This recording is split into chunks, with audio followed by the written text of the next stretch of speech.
Tobago, especially the men who pay for sex. One more thing that I would like to mention to all the people of Trinidad and Tobago. Not every woman that leaves Venezuela to come to Trinidad comes to prostitute herself.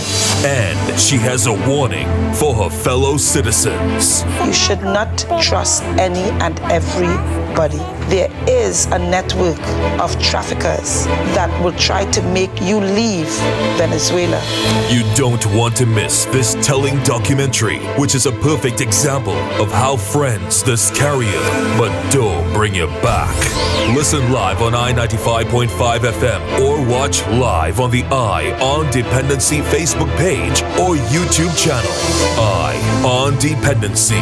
We don't just share stories, we change lives. I on Dependency with Garth and Natasha. Reality radio, at its best, where every life is a biography. Sundays at 10 a.m. and exclusively on I-95.5 FM. And streamed live on the Eye on Dependency Facebook page and YouTube channel.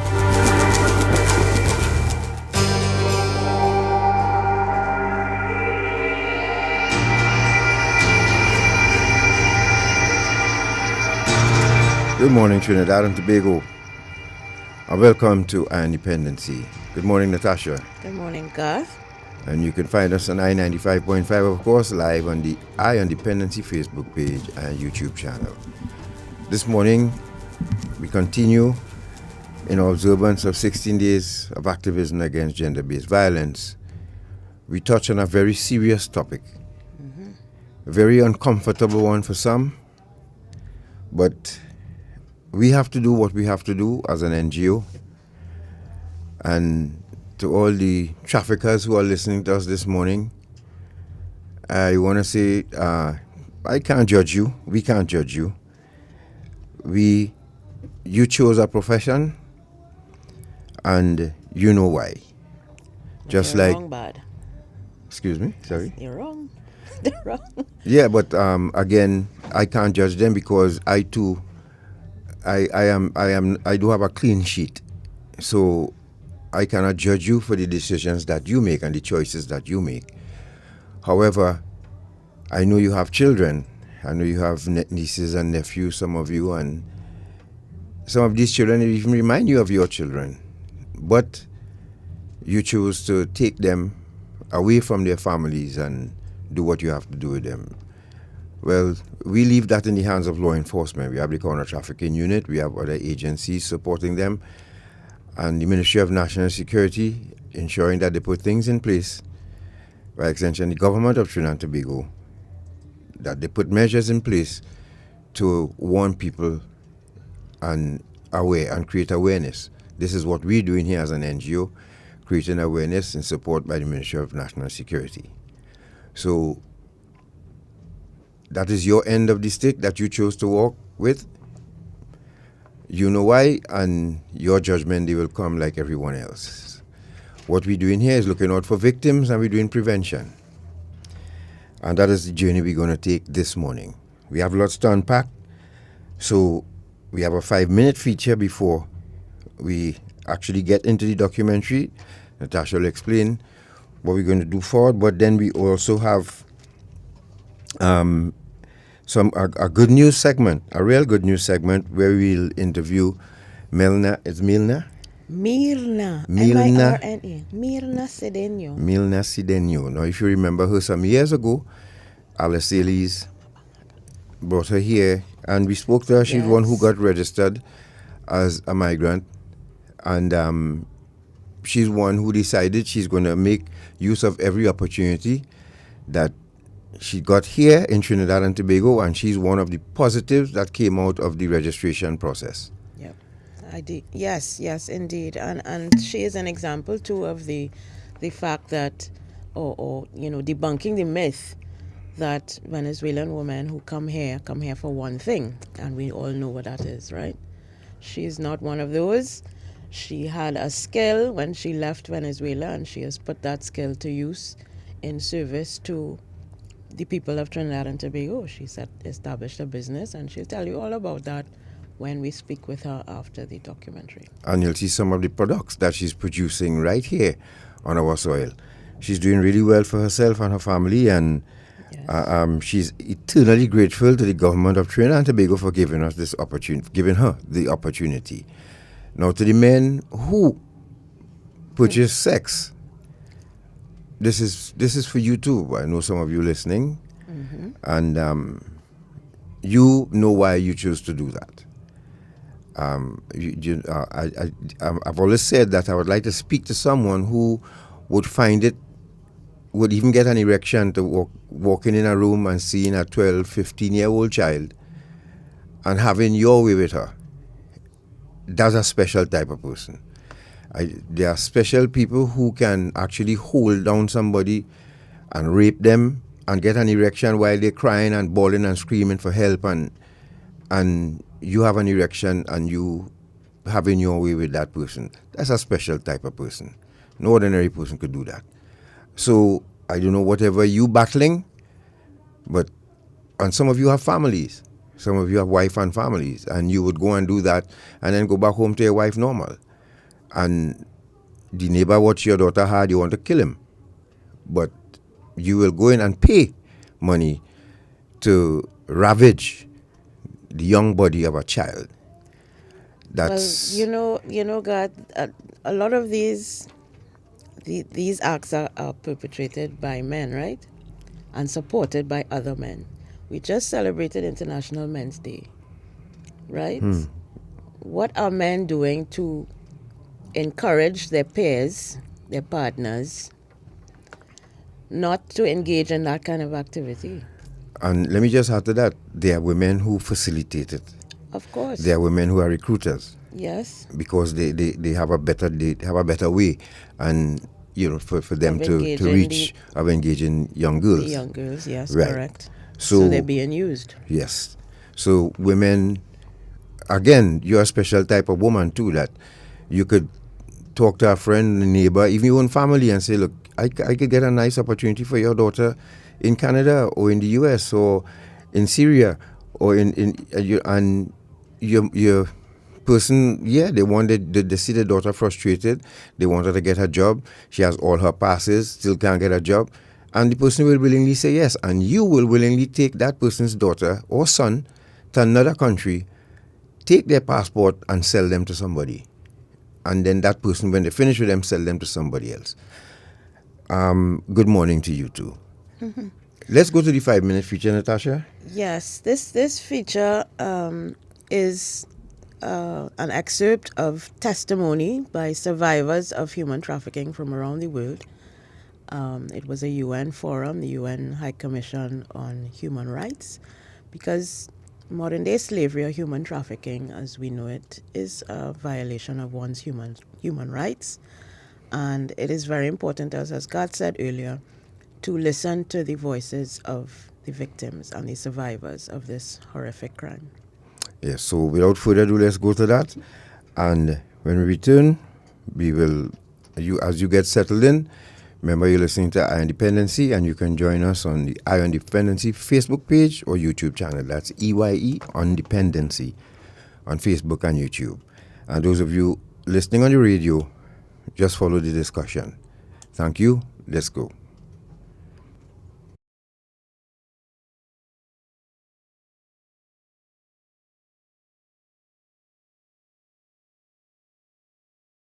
Today we will hear from several extraordinary individuals who have endured the worst forms of human exploitation and survived human trafficking.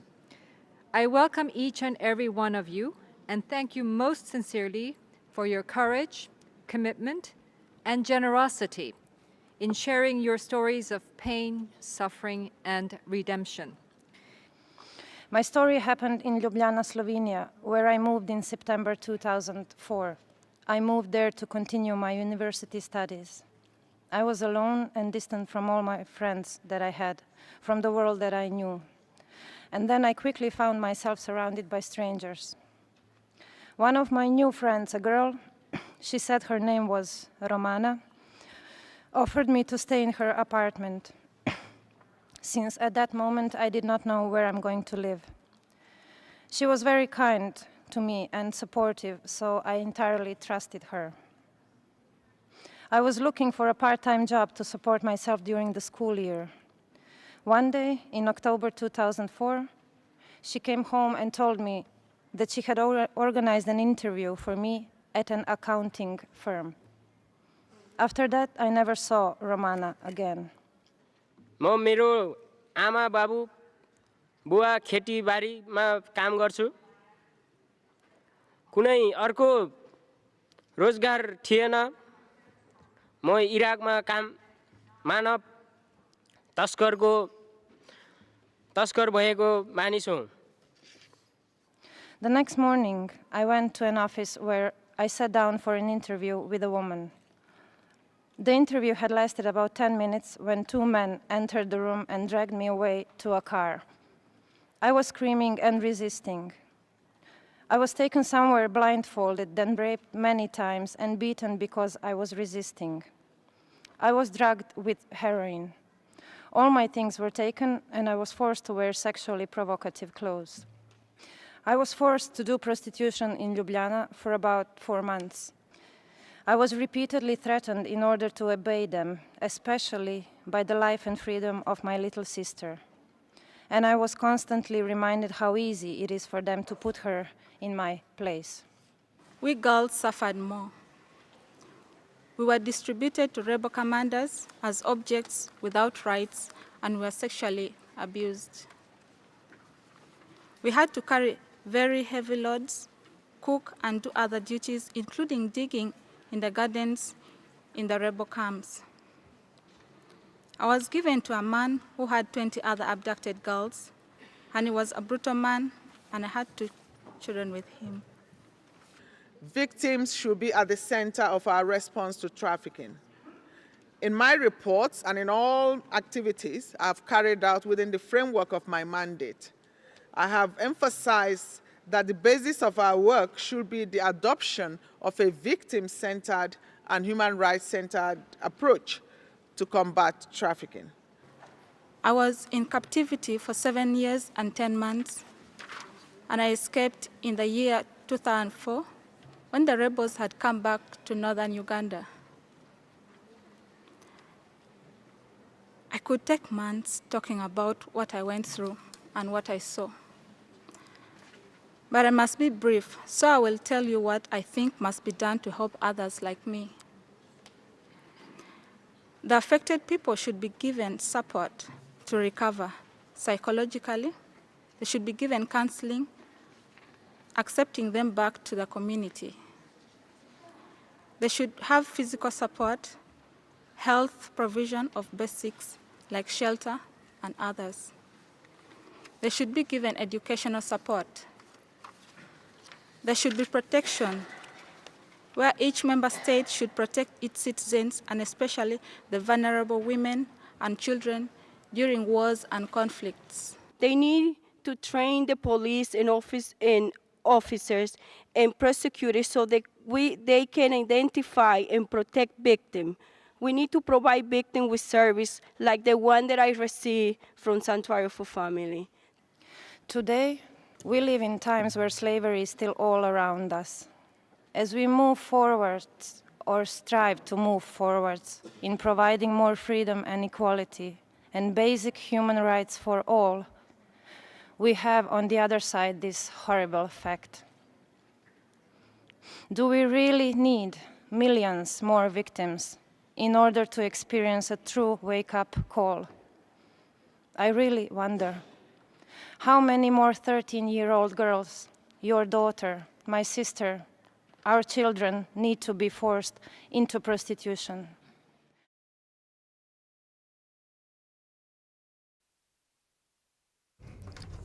So those were the voices of victims, survivors, I should say, of human trafficking in different countries in Europe and Africa and Asia. And again, we are going to hear this morning from a survivor of human trafficking right here in Trinidad and Tobago. She was fortunate enough to be rescued, but her story is a very harrowing one. And even though she did not come from poverty, it's really an example of how the internet is being used to lure persons away from their home countries and to other countries, to cross borders illegally, to find work, and they are exploited when they get here. And that is happening again right here in Trinidad and Tobago, right under our noses. And this is our effort to raise awareness about this activity and hopefully to stop it from happening. This is the story of Maria. She came here when she was 7. She was brought here when she was 17, and she was lucky to be rescued by the Counter Trafficking Unit and other arms of law enforcement on a sting operation at a nightclub or bar. And she was really fortunate. But how she got here, her story is unique. Again, for those of you who just joining us, we thank you very much. And I want you all to appreciate something. What we're doing here on Dependency is a road less traveled. But you are fortunate that at least you're the more informed listening audience about human trafficking. Yep. Check all other radio stations. They're not touching it. They're not touching this topic. They may gloss over it. Yeah, give it a 5 or 10 minutes. But they're not going into detail as we are here. I would like you to, when you get this information, you pass it on, please. Don't keep it to yourself. But you're fortunate that you have a program like this to educate you, because, as the old people say, what don't meet you, ain't pass you. Mm-hmm. A lot of us strive to let our children go to universities overseas. Some children go in university overseas, they cannot afford to keep themselves, family, struggling to send money for them. They will look for part-time jobs. And in so doing, could end up in the hands of human traffickers. So we thank you very much for the support that you're giving us. And we're always ready to educate you because we do a lot of research. And mind you, for those who have negative comments, and we putting our lives on the line here, if you all don't understand what we're doing. But as an NGO, we have to do what we have to do. So without further ado, let's go to that first break, short man, and give you all time to settle in. Remember, you can find us on Dependency on YouTube and Facebook, because we're going to actually show this documentary where we interviewed Maria at the headquarters of the CTU, as she told us her story, how she got here and what happened, how she managed to, as they said. It's a perfect example of how friends just carry you, but they don't bring you back. So let's go to the break quick, and when we come back, we have part 1 of the story of Maria. We'll be back. Some of us like to play games of chance, but remember, gaming should be fun, so don't get carried away. Play for a prize, but don't pay the price. Play for fun, but never for keeps. Play smart, but never play all. Winning isn't everything. If you or someone you know needs help, call our gambling addiction hotlines. Rebirth House 24-hour hotline 466-3146 or Serenity Place Empowerment Center for Women 794-7980. An initiative of NLCB and Eye on Dependency.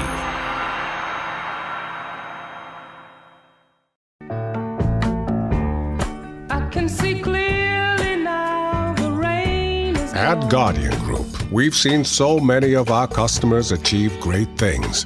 From key moments when together we've planned for the future to those unforgettable days when you've celebrated the rewards of those great decisions. So, it's no surprise that after 175 years, our optimism is stronger than ever.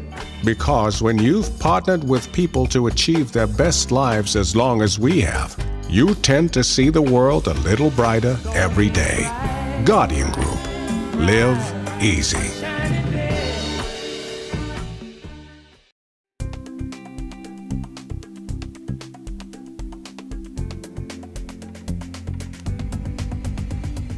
The government of Trinidad and Tobago, through the National Task Force Against Trafficking in Persons, continues to develop and implement effective policies and procedures to prevent and suppress human trafficking. To date, the National Task Force has developed 2 national plans of action against the crime of trafficking in persons. Trinidad and Tobago adopts a 4-pronged approach in its response to human trafficking. 1. Effective identification of victims and witnesses. 2. Prevention of human trafficking. 3. Protection of victims and witnesses. And 4. Prosecution of suspected traffickers. In the Ministry of National Security, we established a specialized unit called the Counter Trafficking Unit to lead and manage Trinidad and Tobago's response to human trafficking. The Counter Trafficking Unit works closely with the Trinidad and Tobago Police Service, the Immigration Division, and international law enforcement agencies to aggressively and proactively investigate and prosecute suspected human traffickers. Human trafficking is a serious crime. Rest assured, the government of Trinidad and Tobago and its agencies remain committed in the fight against human trafficking and will respond with immediate effect when the need arises. We are the Counter Trafficking Unit of the Ministry of National Security, Trinidad and Tobago, safeguarding human life. Eye on Dependency with Garth and Natasha. Reality radio, at its best, where every life is a biography. Sundays at 10 a.m. and exclusively on 95.5 FM. And streamed live on the Eye on Dependency Facebook page and YouTube channel. Alright folks, so let's get ready, and in the meantime we just want to remind you that the St. James Police Youth Club, they're having their 30th anniversary, Pearl anniversary celebration, and they have a live concert. We'll tell you more about that later on, but it's at the St. James Amphitheater with the police band and other entertainment, including drumming, tassa, ballroom dancing, spoken word, parang, and lots more entertainment. So, yes, so you go out and support the initiative on the 21st of November, St. James, of the St. James Police Youth Club. That's at the St. James Amphitheater. It's an amphitheater that's not used very often. So, but it's there. So go out and join the St. James Police Youth Club as they celebrate their 30th anniversary. And that's 21st November from 5 p.m. on the 21st. But we'll tell you more about it as we go along. All right, so Natasha, let's go to this, folks. Act 1. Act 1, a story of Maria. As she tells her story, what she experienced, how it started, and how she managed to come to Trinidad. As I said, it's very unique, and these little children sometimes, Lord. Let's go.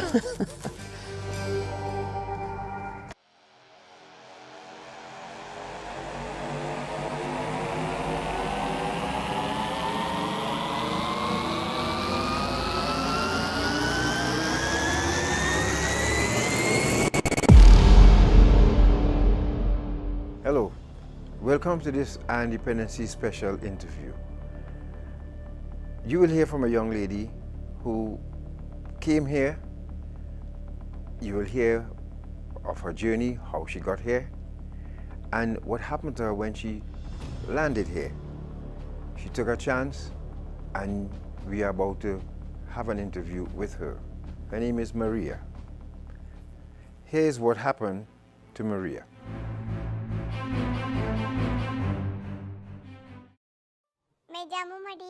My name is Maria. I'm 18 years old. I am from the central part of Venezuela. And today I come to tell you about my experience in Trinidad and Tobago. Maria, tell us, what was it like growing up in Venezuela? I grew up in Venezuela and I had a beautiful experience. My parents were always with me. In the 17 years that I've been in Venezuela with them, my family is very humble. They are workers, and I had a beautiful childhood, always surrounded by my family, by love, and my 3 sisters. Now, Maria, you went to school in Venezuela. Tell us about that. Tell us about your education and what was your journey like with that in Venezuela?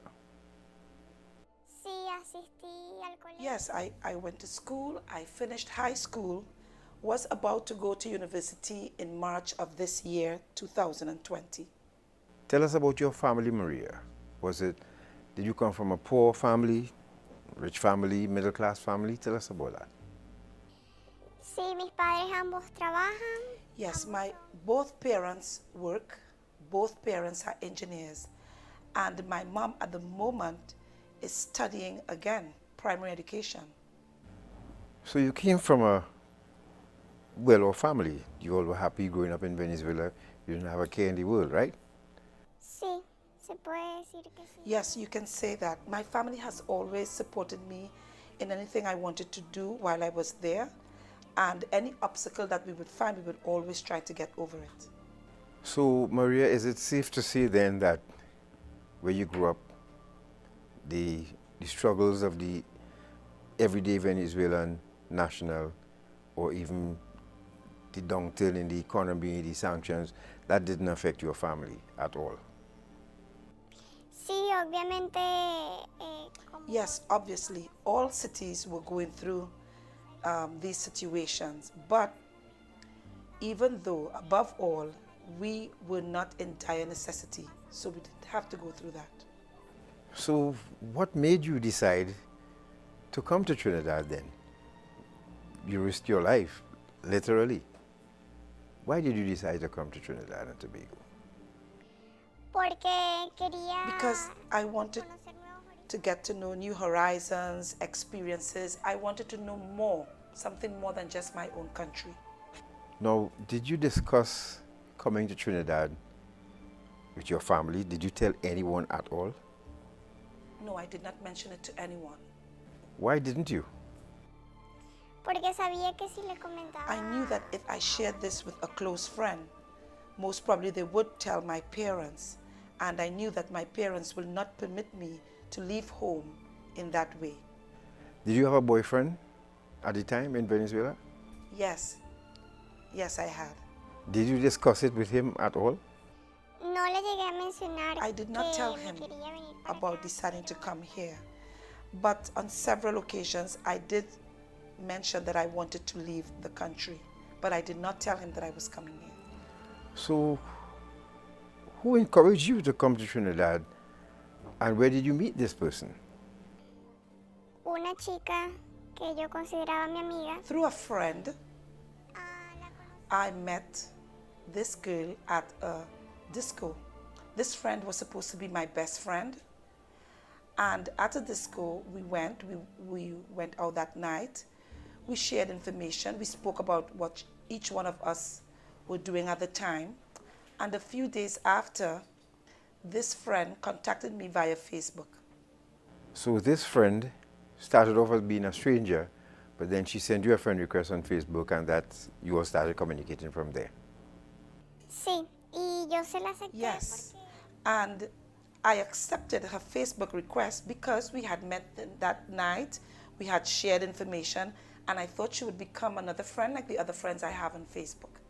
So who asked the question about coming to Trinidad? Did you ask her, or did she invite you to come to Trinidad? No, ella me había escrito.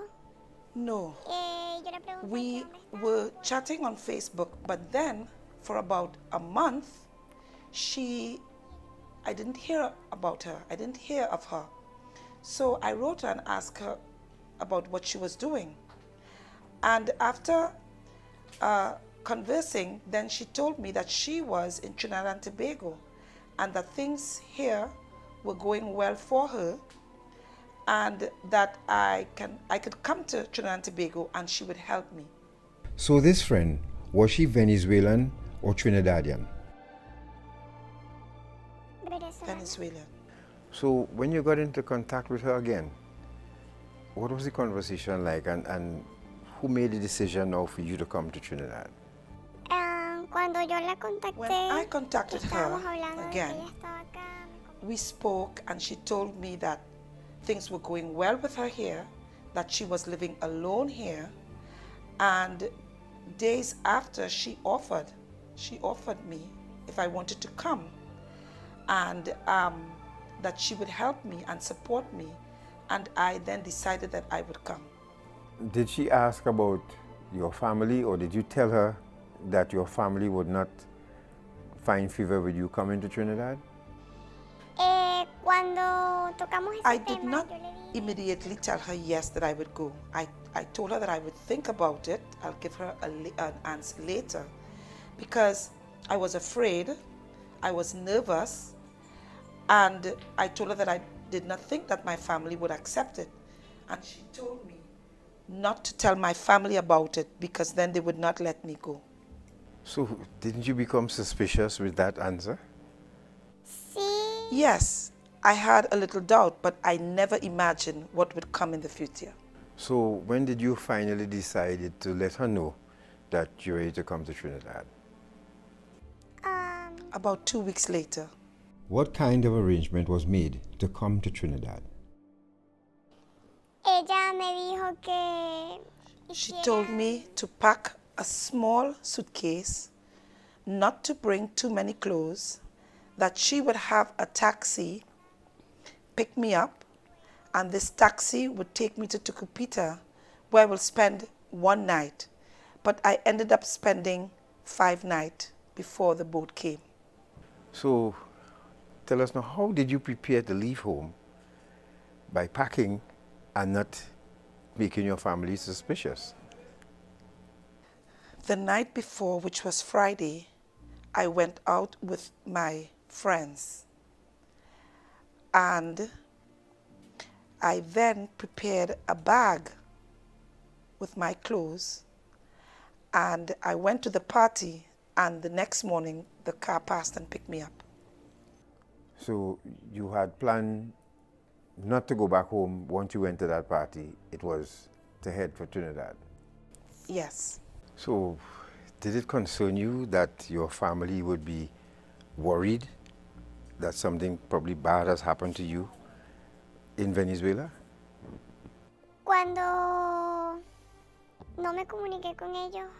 When I left, 2 days after that, my family began looking for me. They were concerned. I only was able to see their messages via Facebook 4 days after. I felt bad. I really felt bad.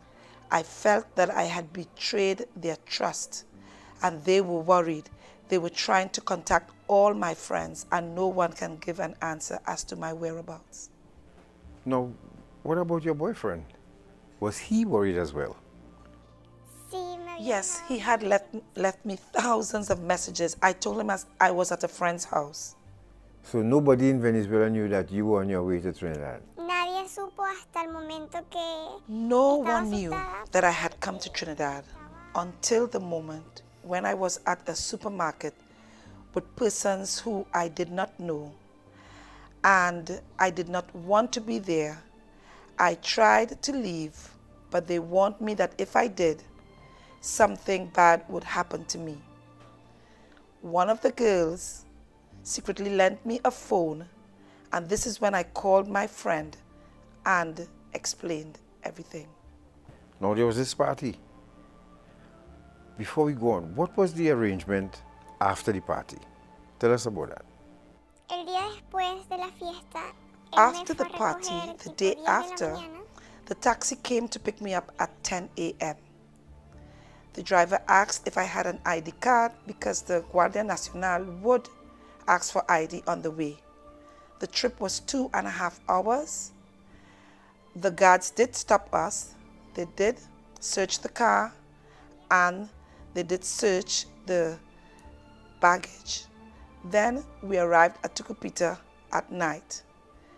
I remained at a house where I had to wait, and then the next day I was taken by somebody else who came to pick me up, and I was taken to a supermarket. So I guess the supermarket is all part of the setup. Is that right? The supermarket has a room a waiting room where from there they take us to the boat. Once I was in that supermarket, in that room, I suspected something. And I began feeling afraid. There was one girl with me, and I began asking questions. And she then asked me questions and asked me if my friend told me the truth about what I was going to do. I told her my friend told me that I can come and work at a restaurant. And this girl answered that if my friend had not said the truth, then I had come for something else. So that was Act 1 of the story of Maria. And again, she explained in some detail how she was coerced, lured really, to her demise. Friends just bring her and they don't carry her back. No, friends just carry her, but they don't bring her. Just carry her, but they don't bring her back. So, yes. So we like to say morning to the helping hand for our immigrants. Locked on. Yes, we have several groups pages that are now following us on Independency. Hola, ¿cómo estás? A helping hand for immigrants. Fundación Mani, Escuela de Migrantes, Un Rayito de Esperanza, Migrant School, A Ray of Hope. And good morning to all of you new. Fundación Una Mano Amiga para Nuestros Inmigrantes. Welcome to Independency. We hope you are taking in the story that we're sharing this morning. And we will have one of your very own Venezuelan nationals later on in the show, after we finish the documentary, to tell us about her experience coming from Venezuela to Trinidad and Tobago. Yes, and if you're just joining us, of course, you're listening to Independency, and you want to see this documentary as well, you can join us on Facebook or YouTube. That's EYE on Dependency, because we have Maria at the CTU's headquarters when we interviewed her. And of course, we have some reenactments that, as she relates the story that you can follow along as well. So let's go to Act 2 of the story of Maria.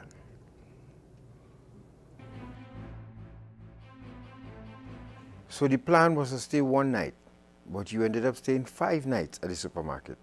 Why did that happen? Because they told me that the Coast Guard was on alert and we could not do the trip. So which Coast Guard? Venezuelan Coast Guard or Trinidad and Tobago's Coast Guard? Trinidad Coast Guard. So for the nights that you stayed in the room, were you allowed to come out, or you all had just to stay there in that room till you were ready to leave? No, we were not allowed to go out. We had a restroom there. They gave us food, but we were not allowed to go out. Any means of communication? Radio, television, telephone? No, there was no means of communication. Now, is this supermarket located near to a port of entry to Venezuela? Yes. How did you feel about this? You just had closed for one night, but you had to stay 5 nights. You couldn't come out, you couldn't communicate with anyone. You all were just locked in this room. How did you feel about that? I felt very, very bad. I felt as though I was drowning. I felt remorse. I was so sorry. I wanted to leave. I thought of my family, that they would be concerned. But most of all, I felt fear. Because when I commented that I wanted to leave, if there was any possibility that I could leave, they informed me that once I tried to get out of that room, harm would come to me. So, there and then, you realized that this was not the picture that your friend painted for you, correct? Yes.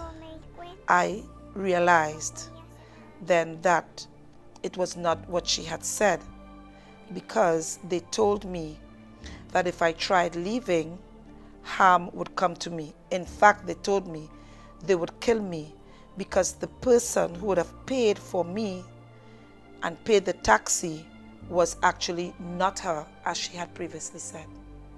So during your stay there, did anyone try to harm you, physically molest you, or anything of the sort? No, thank God no one tried to touch me or harm me. Now, when the boat arrived and it was time for you to leave, who actually came for you? Otro taxi. Me llevó. Another taxi came to pick me up at the house, and they took us to a bus where other persons also would board to get on, to go. Now, these other persons, were they part of the cargo to come to Trinidad as well? Yes. Now, do you remember how many people you would have met there? No conocía a nadie. I did not speak with no one. I always spoke to the girl who was with me, who came in the taxi with me when I left the city where I lived. And we were always together. Now, did you see anyone you recognized on that bus? No. Now, do you remember what time did the bus depart and how long was the journey to get to the vessel? Salimos a las 5. We left at 5 a.m. in the bus, and it took about 35 minutes to arrive at where the boat was. So when you all got to the boat now, what were the instructions then? No instructions were given. They took the baggage, they told us to sit where we could find space. On the boat? Yes. Now, do you remember how many of you boarded that boat? I cannot clearly remember. It may have been 15 or more persons. Were you scared? Yes, I was very afraid. Now, did you at any point, before you boarded that boat, decided, look, you asked to go back home? Did you want to go back home? No pude hacerlo porque I could not do it. The persons who had paid for my fare, they were present. So when you saw that boat,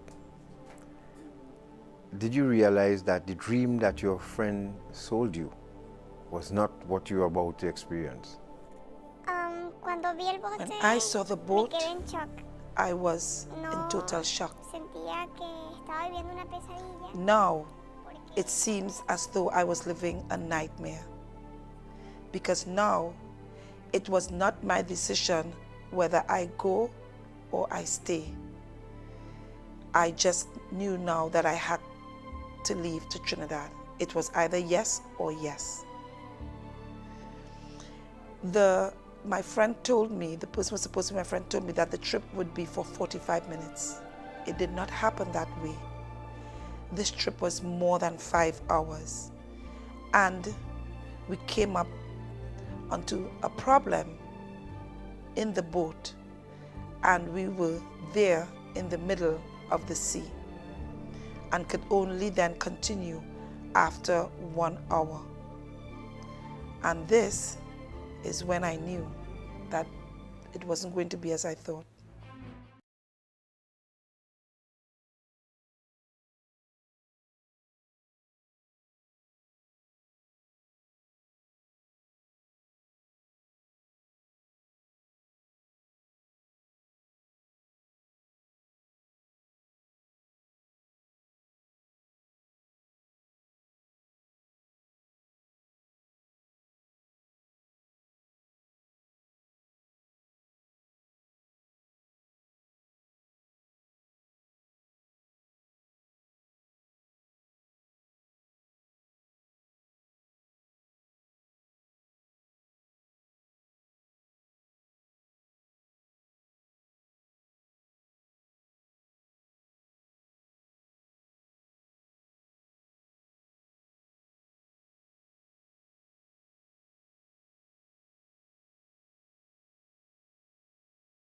At Facebook, please, you could find us on Dependency on YouTube. And for those of you on YouTube, while you're there, please like and subscribe and click on that button so that when we go live, you will get notification. All right. So let's go to that. Let's go to a break. Let's go to that quick break. And when we return, we have Act 3 of Maria as she gets into now when they were on the seas, what happened, and then when they landed here. We want you to feel this journey with this child. We'll be right back. The sex trafficking thing is a serious thing in a way. Sex trafficking? I thought it was only human trafficking it have. But what do you mean? No serious thing, boy. Where you get that from? I don't know about human trafficking, me not about sex trafficking. So how can you spot and identify perpetrators and children who are victims of trafficking? Many victims who are children do not look like under 18 years old. Child victims often move escorted around alone or in small groups. They also live in shared and even packed rooms and have very little clothing and belongings. Child victims are often seen with adults who are not their parents, their relatives, or their caregivers. Migrant children are often unaccompanied and separated from their parents. Child victims are often engaged in work that is not suitable for children. They are often deprived of their freedom to go to school, to play, and to enjoy being a child. Perpetrators have unexplained sources of income and possessions. They are businessmen and businesswomen running legitimate and illegitimate businesses. Perpetrators may appear to be the victim's friend, boyfriend, close relative, or employer. We are the Counter Trafficking Unit of the Ministry of National Security, Trinidad and Tobago, safeguarding human life.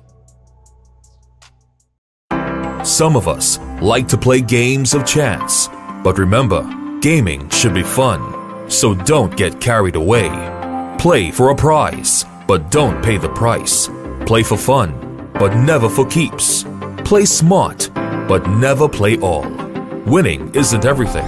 If you or someone you know needs help, call our gambling addiction hotlines. Rebirth House 24-hour hotline 466-3146 or Serenity Place Empowerment Center for Women 794-7980. An initiative of NLCB and I on Dependency.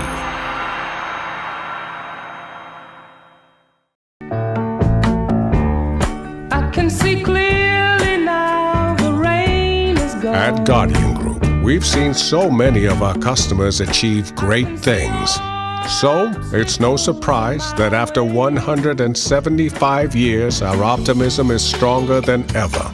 Because when you've partnered with people to achieve their best lives as long as we have, you tend to see the world a little brighter every day. Guardian Group. Live easy. Ion Dependency with Garth and Natasha. Reality radio, at its best, where every life is a biography. Sundays at 10 a.m. and exclusively on 95.5 FM. And streamed live on the Ion Dependency Facebook page and YouTube channel.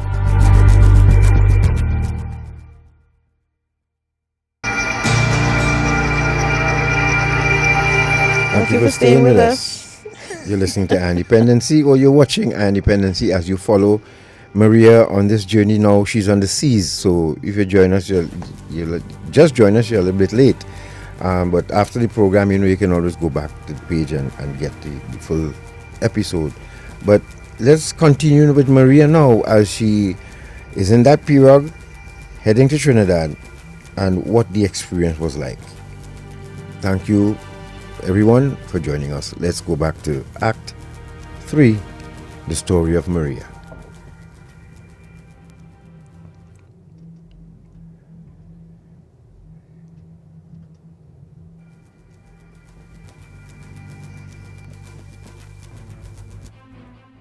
So the men who paid for you to come to Trinidad, they were there supervising everyone getting on the boat.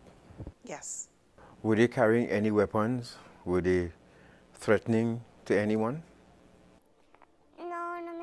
No, I did not notice. At that moment, all I was doing was asking God to protect my family and to help me.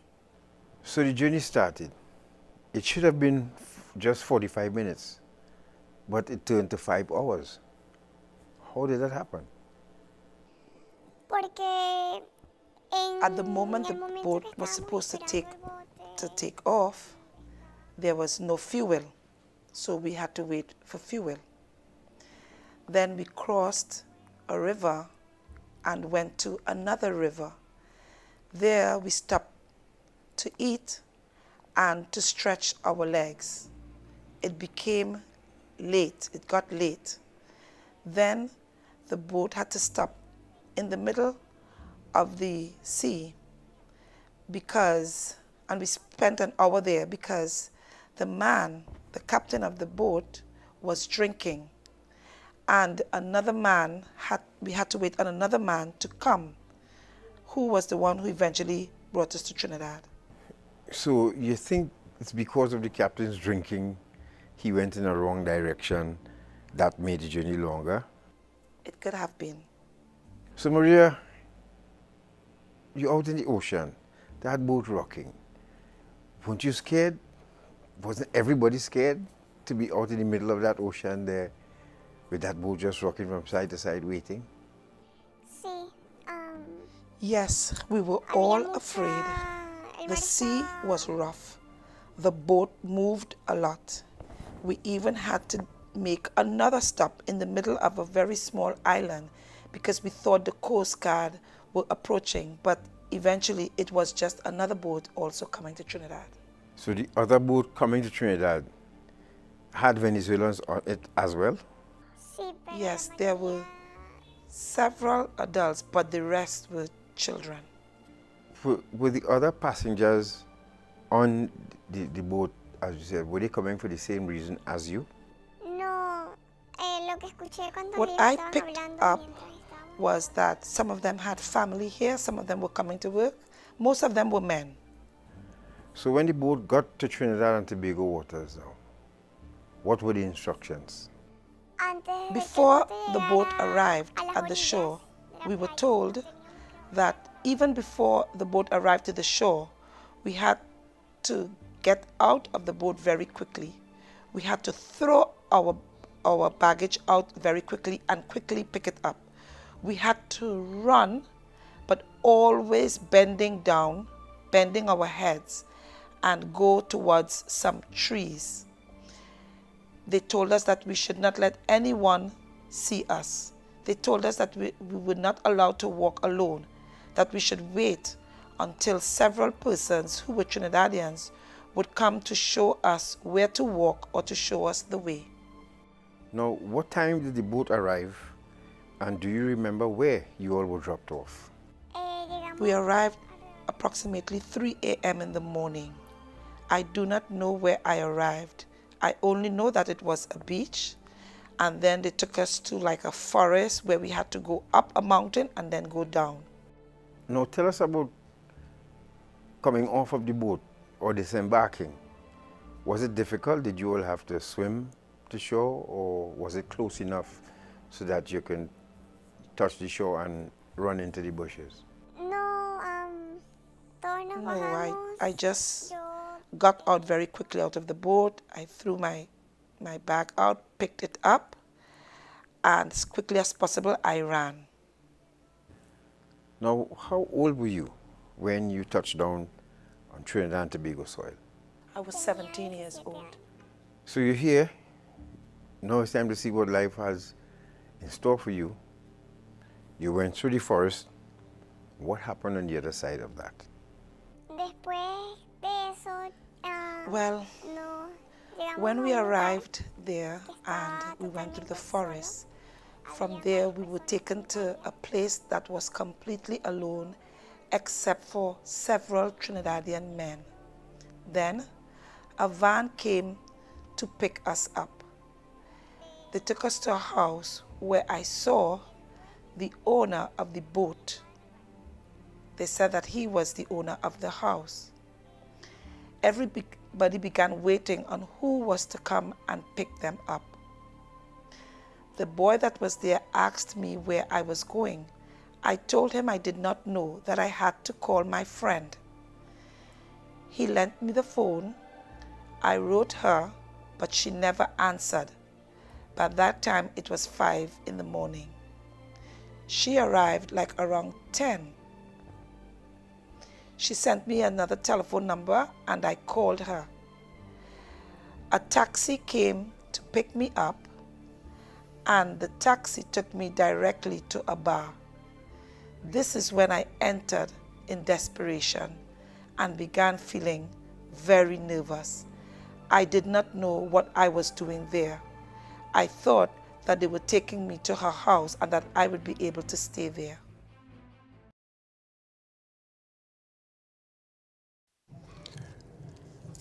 So that was part 3. She has arrived in Trinidad not knowing what her fate is, and she's being taken to a house. Now, she has no idea who the people are who have paid for her.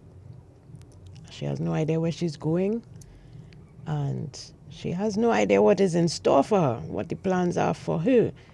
So imagine a 17-year-old being in a strange country and being transported to a place where she doesn't know what is going to happen. I mean, this is terrifying, and especially since she left without her parents' knowledge. It would have been extremely more terrifying to know that she has ended up in this predicament. So. Yes, so thank you very much. If you're just joining us, you're listening to Dependency, and we are taking you through this documentary, The Story of Maria, a young lady that we interviewed at the headquarters of the CTU, and we actually did some reenactments to chronicle the journey, so that you can follow. And so if you're interested, I know you're following us on radio as well, or you can join us on our Dependency Facebook page or YouTube channel. Remember, while on the YouTube channel, please, folks, like and subscribe. Yes. And click on that button. All right, so let's go to Act 4, The Story of Maria. Good morning to the Concerned Parents Movement. Yes. Thank you very much, too, for joining us, and we hope that you're learning from what you're hearing here this morning. You see, sometimes good parents really try with their children, but then there are people out there who, for some reason, are a little more influential than you. We'll catch them. And they bow to the peer pressure. Mm-hmm. So you understand this young lady, she had no reason to come to Trinidad, but she wanted to discover new horizons.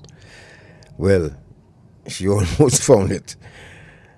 Act 4, The Story of Maria. Let's go.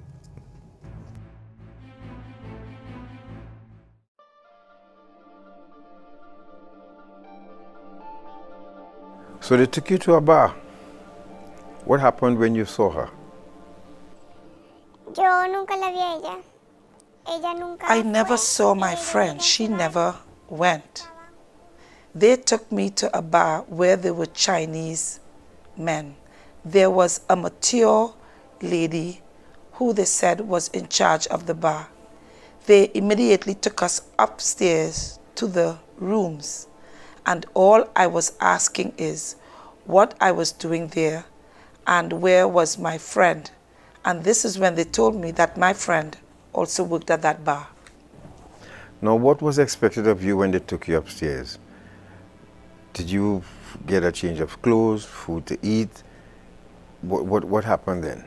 Sí, una vez que yo llegué, yo tenía mi ropa. Yes. Well, I had my clothes, but they were wet. So they gave me a chance to wash it. They lent me something to put on, and they gave me food. Then I received instructions from the mature lady in charge of the bar, who told me that I was lucky because that day there was no work, but I would have to prepare myself for the next day, which would be Tuesday. The mature lady, was she Trinidadian, Chinese, Venezuelan? She was a Venezuelan. So what work did you get to do the following day? I had to give my service to any man that would choose me. So was it a bar, a restaurant, or a nightclub? What was it? It was a bar. So what were you asked to do? Were you supposed to dress a certain way and just walk around the bar or serve drinks? What was expected of you really? Sí, tenía que vestirme de Yes, otra I had to dress a certain way. I had to walk down the stairs. I had to accept if the men wanted to drink with me because this generated money to the bar. So what was your frame of mind then? Did you say, look, you're going to go through with it, or you just wanted to go home at that point? I was afraid. I was so afraid. I was very afraid. At one moment, I thought of escaping, but they told me that the man in charge of the bar was a very dangerous man who knew persons, and that if I did escape, the other day, most probably, I would be dead. And this is when I just cried and cried and contacted my mother and told her everything that had happened. So did anyone who came into the bar, did they get a chance to sit with you or speak with you or try to solicit you in any way? No, porque el bar abrió a las No, they did not have a chance to, because the bar opened at 6:30 p.m. We came downstairs at 7 p.m. The men who were there, they knew, they had police people that they knew policemen. And the men that were there, they thought that these men that were there were their friends of the bar owners. But actually, they were policemen and no one knew. So only after the police took out their arms and said that they were police is when everything stopped. The first time you had a chance to speak with your mother, what was that conversation like? When I first contacted my mom, I did it before the police arrived at the bar. I called her. I was very afraid. And I told her that I had come here because my friend had told me there was an opportunity to work. And she said something completely different to what was happening. I told her that I had been taken to this bar without my consent. And my mom just began to cry and cry. She asked me to give her names. She asked me if there were persons in Venezuela that was involved in this. I told her yes. She told me that they would do whatever was possible to get me out. She also told me that I should try to escape, and I told her I could not because I would be dead, but that I would try to solve this.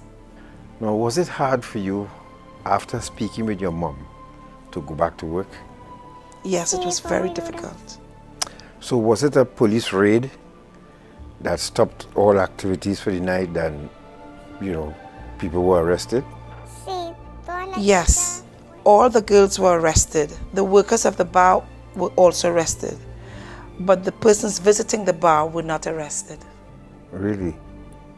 The persons visiting the bar were not arrested, they were allowed to just leave?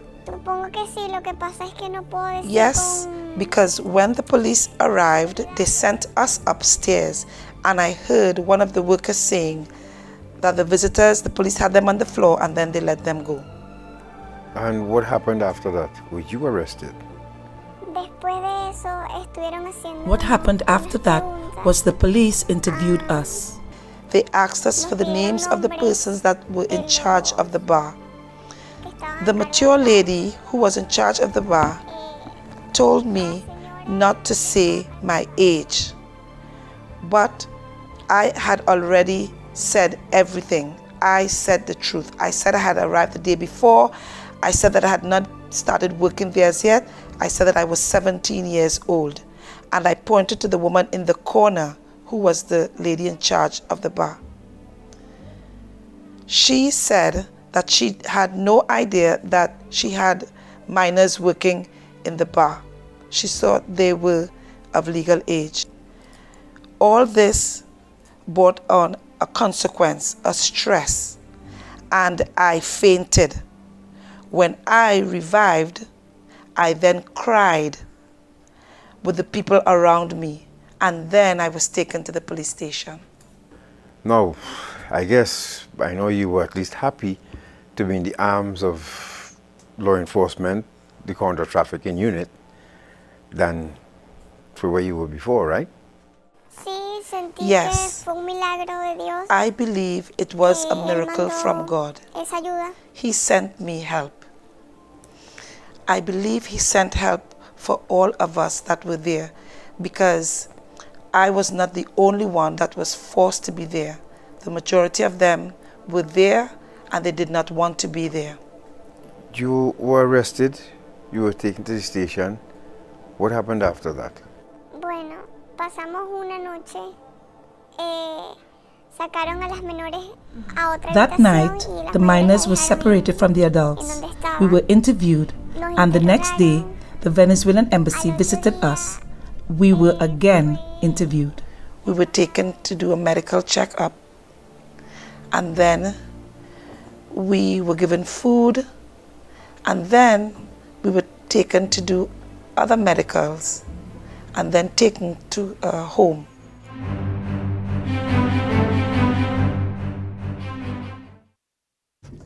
All right, so that was part 4, and we want to go straight into the final episode.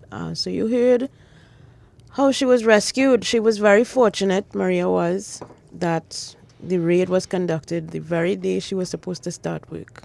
How lucky is that? Yeah. So she never was really forced to do anything that she didn't want to do, because that experience alone would have been more trauma placed upon her. So she was rescued. The police service and Counter Trafficking Unit officers did their job, separated the survivors from the perpetrators. And did she say, remember what she said about the people who were in the bar? Where they went? Home to their wives and children, Yes, right? yes, yes. And, So- and those of you could post your comment either on YouTube or Facebook. Do you think now that when they raid these places and they find men who purchasing these women, should we put them up now? Should there be a Facebook page for them? Should we make them public? Yes. You Even if know, you don't it- arrest them, shame them. It might dissuade the practice. You never Yes. know, because it is to be in a room expecting anytime you hear even a broom handle fall, and you feel there's police coming. you'll never get it up. if when you go in a room with a child, any minute police could kick down that door. You can't get that up. So folks. But somebody asked a question. They were rescued by the Counter Trafficking Unit and other agencies that work alongside the Counter Trafficking Unit. We're obviously monitoring the location Yes. and got a tip Yes. that fresh meat, quote unquote, had arrived. Yes. So let's see how this turned out. Remember, folks, we have a lot to unpack there. Then we're going to call Ms. Cedeno afterwards. And then we want to offer some support to Cassian Das and her son. Did you all see that picture of the dog bite? Well, we're going to use that in a context this morning, dealing with the Dog Control Act, and give that businessman, you have until tomorrow, I understand, to respond to that pre-action protocol letter. And of course, Andre, today's World Cup, so Andre and the guys are really excited. They ready to go with the broadcast. So we just touch with Andre. After we go through the heavy stuff, just to lighten up the mood, we'll give him a few minutes to tell us what's happening down at 63. So let's go to Act 5 and the conclusion of the story of Maria. Let's see how this ended for her.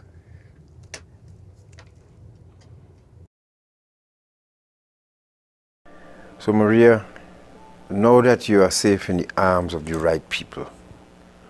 What would you like to say to your friends back in Venezuela? Quisiera decirles que no se puede confiar en nadie, que no todo es como te lo pintan. What I want to Porque tell muchísimas veces everyone is that te dicen you should algo, not pero trust any and everybody.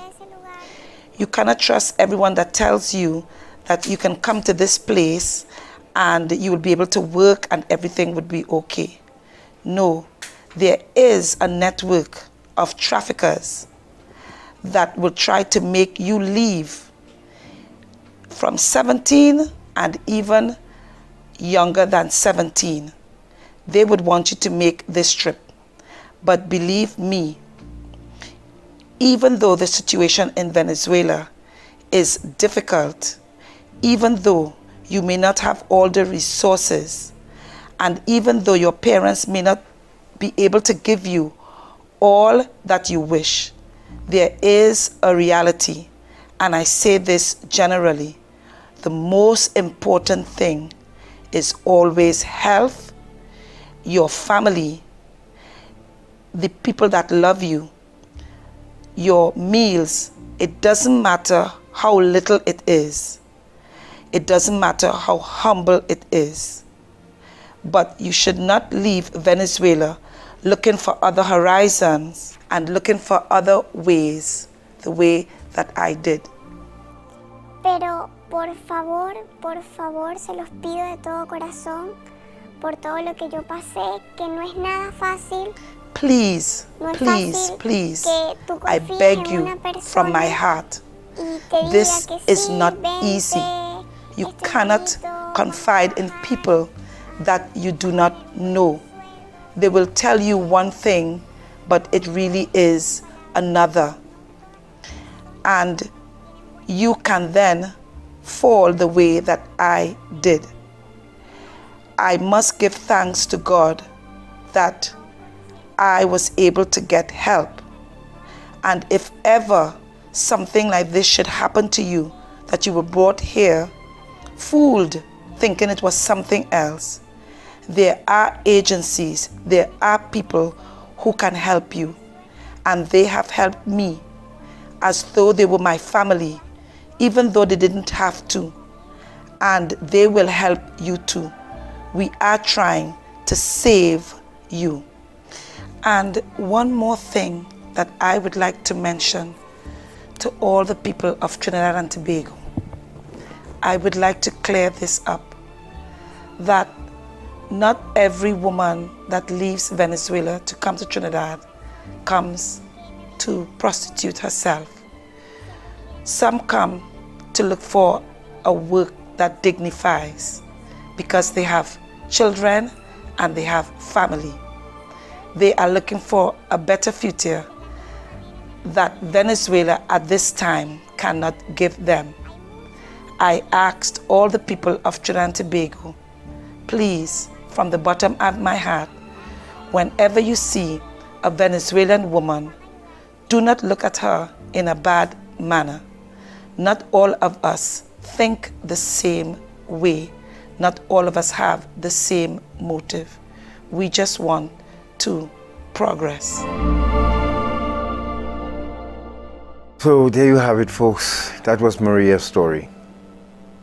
As sad as it is, at least she is one that who was rescued. There are thousands of stories like Maria's. As much as they come to hand, in conjunction with the Counter Trafficking Unit, we will bring them to you. The objective here is for our friends in Venezuela to learn from this experience. Thank you very much for joining us. See you again next time.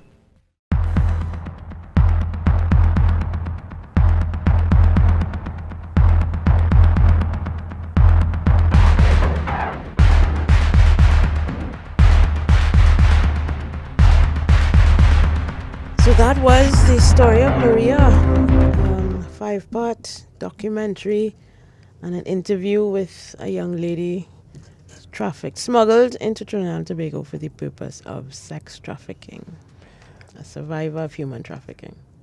Folks, we're not done yet.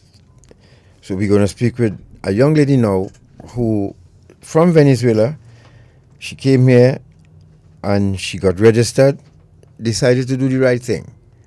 And you're going to see she has a business called Latino Designs. And you're going to see what this young lady, and we thank Araceli de Ribeiro, I hope I pronounced that right. Yes.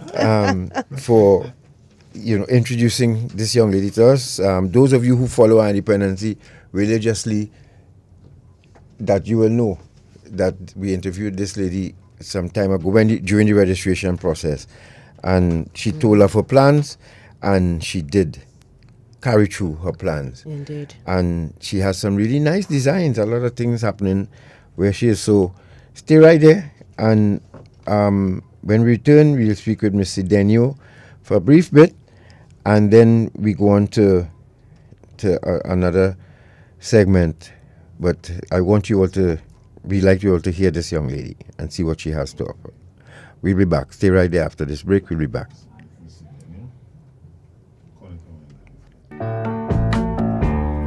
I can see clearly now the rain is At Guardian Group, we've seen so many of our customers achieve great things.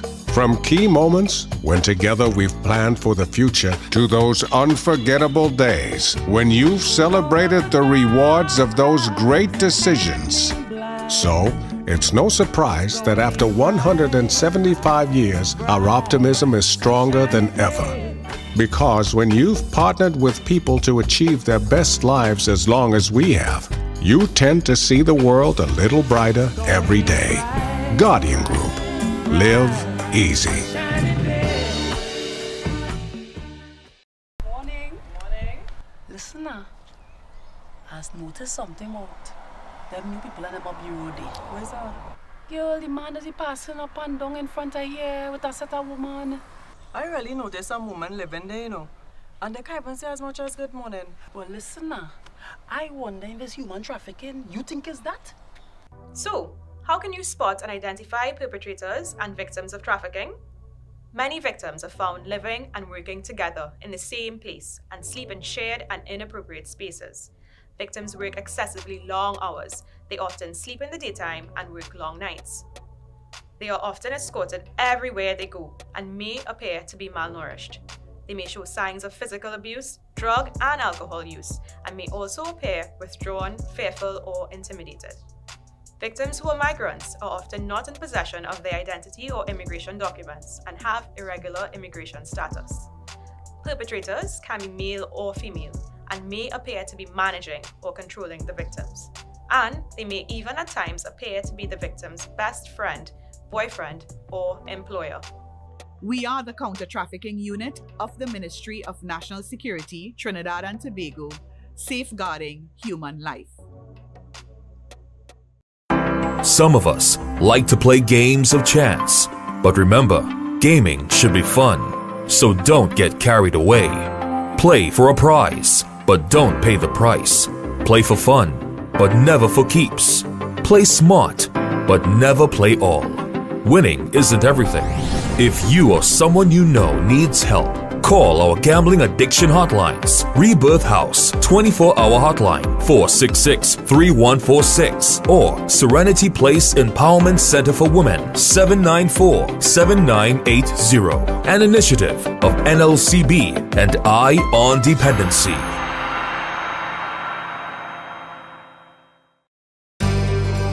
Eye on Dependency with Garth and Natasha. Reality radio, at its best, where every life is a biography. We keep it real. Sundays And at 10 a.m. those of you who like keeping it real, we thank you too for the support and continue to want to be educated by Eye on Dependency. As I said, we are an NGO doing what we have to do, and we thank you for your support. Now we have Ms. Cedeno online. She's the CEO, I guess, of Latino Designs. And Shortman, put up the pictures, the images of Ms. Cedeno's creations, please. Ms. Cedeno, good morning.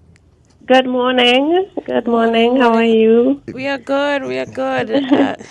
And how are you? I am great. In your native language, native tongue, can you say good morning to your people listening here in Venezuela, please? Of course. Hola, buenos días. ¿Cómo están todos? Me siento muy bien esta mañana. All right. Nice. So, Mirna, start off by telling us when and why and how you came to Trinidad. Okay. I used to come to Trinidad before. I came to Trinidad quite a few years ago to study English. That was my first experience with Trinidad. They recommended schools that it was very good and everything, so I had the opportunity to come to study the language 19 years ago. And And I came to study the language for a whole year, and then I went back home to finish my studies and everything. So it's only when things get really hard back home, I was like looking for an opportunity where to go. And I always had Trinidad in mind. So when I heard about the registration that they were going to do for Venezuela, that is when I decided to come. Because I always knew you couldn't really work in Trinidad legally unless you go through a process of acquiring a working permit and stuff like that. So, and it was kind of not that easy to do. So I never really tried. But when I heard they were going to do this special, when they were going to give this opportunity to Venezuelans, I decided to come. That was in 2019. And, well, I got registered, and since then I've been here. Yeah. Yeah, so you at least were familiar with the country before, Yeah. and as you said, you grasped the opportunity when it came, when things got rough back home in Venezuela. So who did you leave behind in Venezuela, if anyone? All my family. All my family. It's been really hard to be away from them. I don't have any children, but I have my parents, my siblings, my nieces, nephews. Everybody is back home. So I haven't got the opportunity to go back as yet because I decided to start my own business here. It's the same thing I used to do back home.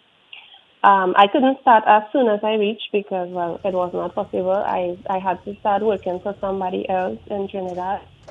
It was a really good experience, but I always had in mind that I wanted to start my own, just as I did back home. So I just had to work and try to make a little money to be able, to try to do it on my own. How did your parents and your family feel about you coming to Trinidad? Were they comfortable with it? Did they try to dissuade you, or? At all. Never. They always were very encouraging. I already knew people here from the time that I came to study. And they were really, always trying to make sure, okay, where you're going to stay, what you're going to do, what is all the process and everything. So everything was done legally. And they were always encouraging. Of course, they were very sad. When we had to say goodbye, we cried so much because I really didn't know when I was gonna come back again, and they're still sad. Even sometimes when I think about it, that I get really emotional. But I know hopefully soon I will be able to go back again, or probably be able to at least bring in my parents just to visit or something like that. So we see on screen here one of your designs and one of your prints on your hoodie. On a hoodie, and I mean it's really high class, top class work you're doing, Miss Cedeno, and we want to congratulate you, and of course, the present this started under Mr. Minister Stuart Young, and I'm sure that you would have some words to say to the government of Trinidad and Tobago at this time. Yes, of course. I am so thankful. I am so thankful. You wouldn't believe, because sometimes even up to this day, people ask me why, how things are back home in Venezuela if everything is better now. And yes, probably certain things you will find it's better, but the economy is the same, and people are still struggling. So I don't know if it is probably because it's something that people don't talk about it again too much. People might think, well, things should be better by now, so why don't you go back? And that is not the reality. The reality is that there are a lot of people still struggling, and I still, and my, for me, I still had to be here to be able to help. I tried going other places, and well, it didn't work for me. So this was the only place I actually was able to, to do my business and everything. So I am really thankful. I am thankful that they actually came up with that decision to give us this opportunity. I am really, really thankful, really thankful for the opportunity. That, I could be here, and it's a country that I am familiar with, as you said, and not only familiar with, but also that I really like. Even though it's completely different to mine, completely different. I loved it. I learned to love Trinidad as my own house. I feel as though I am home. That is how I feel. I've made friends. I actually fell in love, and it's been quite an adventure, and it's been really good. And I haven't felt any how can I say it, like, any regrets? No regrets or no. pushback No, I don't feel any regrets at all. But what I'm trying to say is, like, I the treatment that I have got from all Trinidadians has been really good, really good, and people are really nice. Some people don't know. Sometimes when they contact me online to get a job done, and I talk to them via WhatsApp and everything, and then when they come to pick up whatever they ordered, and they see me, it's like, wait. You're sounding like a Trini. And you are not. Yeah, because looking at the picture here with you and the hubby, there have some jungle fever going on here, man. Yeah. Natasha look at me like, God, what the hell you say? You know? I just rolled my eyes. Natasha just rolled her eyes at me. But in terms of your compatriots, have you been able to hook up with and make connections with Venezuelans here as well? To be honest with you, not much. Really? Okay. I do know a few Venezuelans that I met actually when I was studying here, many years ago. But I could probably say yes, a few, because they are my clients, some of them, but not that much. I think most of the people I actually have more interaction with is Trinidadians. Let me tell you something, Ms. Cedeno. I am sure the minister, who's not the Minister of Energy, Minister Stuart Young, right, will be proud to hear you this morning. And of course, by extension, the government of Trinidad and Tobago, because, they got a lot of flack for doing it, especially from the xenophobes, the ones, Xenophobes, yes. the xenophobes. Yeah. Who think that Venezuelan women are only coming here for one thing. Yes. But, I want to say good morning to Minister Young and, of course, the President Minister of National Security, and thank you all very much for what you're doing for the good and decent and law-abiding Venezuelan citizens who decided to make here their second home. Yep. We thank you very much. So tell us about your business and where people can find you. What do you do? Okay. I am a graphic designer. I do all different types of designs, from logos to call cards and posts for social media, all those type of designs. And besides the design part, I also do printing of different items on clothing, also mugs, keychains, posters, all this type of things where you want to customize and make it very personal for gifts, or also for companies when they want to do, gift tokens or all these other things. I could do all different types of prints. I was able to open a small store in Takariwa. I am on the main road in Takariwa. So. All right. So I've just posted in the chat and tagged your Facebook page, but we can also find you on Instagram as well. And folks, when telling you top class work, you would not regret it. Go check out our Instagram, Latino Designs, or on Facebook as well, Latino Designs. She's in Tagarigua. And we're also going to be using her forward because we have our 20th anniversary celebration coming up in January. And we're going to be using Miss Cedeno to produce some of our, the tokens for that event for us. as she is a past member of the Dependency lineup. She came in studio here, and again, we want to congratulate you, Miss Cedeno, for staying the course, for not going left. Now you have a legitimate a legitimate business, and your designs, we can speak for you here on Dependency. They are top class. Yes. Well done, my friend. Thank you so much. God bless you. I was really grateful, and thank you so much for the opportunity also. I also wanted to say, if it's possible, that I was hearing the documentary a little while ago. Even myself, I have heard about human trafficking, but not as explicit as I heard this morning. And I was in shock. And I find, honestly, that this is something that I congratulate you both also, Natasha and Garth, because this is something that has to be talked about so much more. And I am actually going to try to post it more, if you're doing other shows about it, because we don't know about this. And this young people, they so they don't know, if you're an adult and you hear somebody telling you this, you will say, no, I'm not doing that. But young people, they're just okay, I'm not going to tell my parents, I will go. So we need to talk about that, and parents need to talk about these things with them and be open. They have to talk about it raw, tell them, no, this is happening, So it's very important what you're all doing, and thank you for that. It was an eye-opener for me today. Thank you too, Miss Cedeno. And yes, I'm glad you commented on what we showed here today.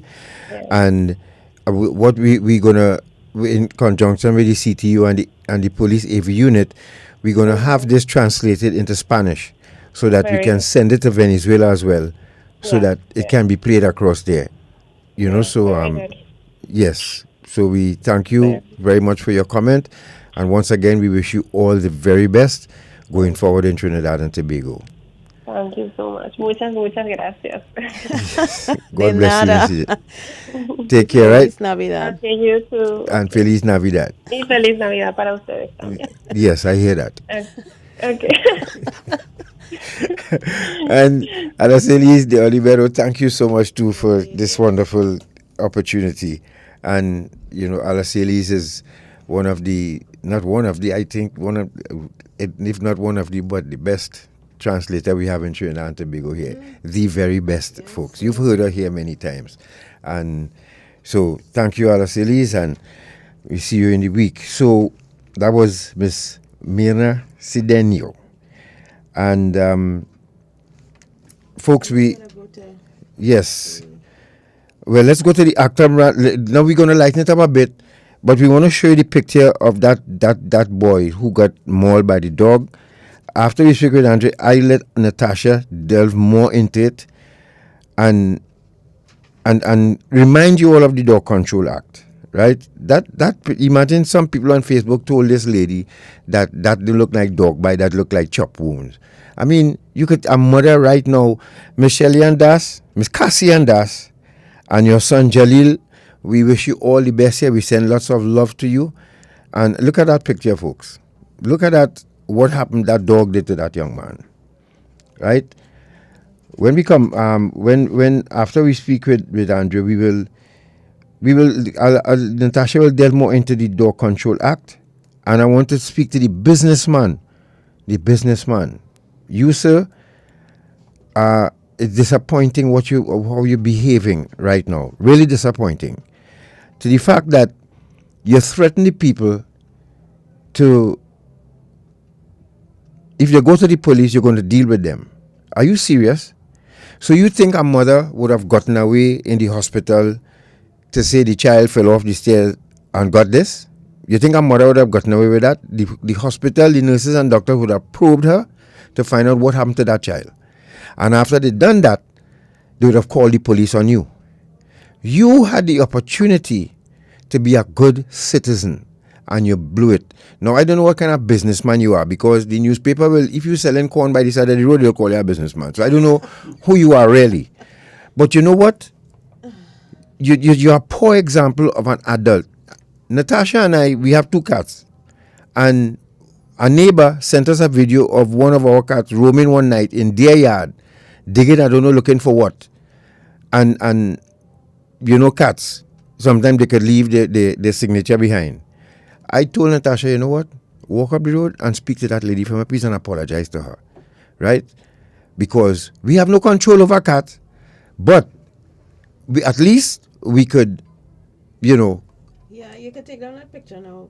Thanks. Yes, at least we could. Graphic. Yes, the picture is very graphic. This is what this child went through.